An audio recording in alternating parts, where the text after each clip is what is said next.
Hey guys, আসসালামু আলাইকুম। আমি Mariyam Jabin, welcome back to my channel. এখন আমরা আমার এক নানুর বাসায় আছি, যেটা মিরসরায় অবস্থিত। এখন আমরা সেখানের একটা ভূতের বাড়ি আপনাদেরকে দেখাবো। চলুন, যেখানে রাত্রে হলেই জিন আসে। চলুন যাওয়া যাক ভূতের বাড়িতে। আমি আর আমার কাজিন মিলে যাচ্ছি এখন ভূতের বাড়িতে। চলুন, বাকি পিচ্চি বাচ্চি কাজিন গুলাকে আনিনি, কারণ ওরা আসলে পরে ভয় পাবে, এটার জন্য। চলুন যাওয়া যাক।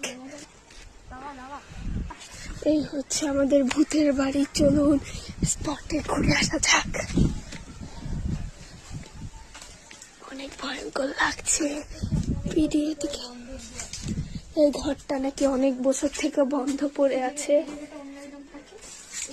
এই জায়গাটা অনেক বছর ধরে, মানে অনেক বছর ধরে বন্ধ হয়ে আছে। এই ঘরটা অনেক বছর ধরে বন্ধ, তালা মারা। এই ঘরে মানুষ থাকে, এই পাশে নাকি ওইদিকে মানুষ আছে। এই ঘরটা অনেক বছর থেকে বন্ধ পড়ে আছে। এখানে রাতের বেলা নাকি জিনরা আসে। এখন আমরা উপরে উঠছি। অনেক ভয়ঙ্কর জায়গাটা। এই যে জায়গাটা কিন্তু ভয়ঙ্করই রয়েছে। এই দেখছো আম গাছটা কত নিচে চলে আসছে। আগে অনেক পরে ছিল, আমরা যখন হাঁটতাম তখন আমরা গায়ে রাখতো না। এই যে আমরা সব পরিষ্কার করে আমরা এখানে ঝোলাবাতি খেলতাম। এই যে জায়গাটা কিন্তু সুন্দর, কিন্তু এখানে রাতে বেলা ভূতের আগমন ঘটে। বিকাল বেলায় মানে সূর্য ডোবার সাথে সাথে এই শিয়াল চলে আসতো।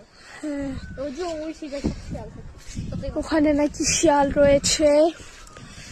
আজ এখন এখানে কিছু একটা আমরা দেখতে পাচ্ছি। আমরা এখানে কিছু একটা দেখতে পেয়েছি। পালাও!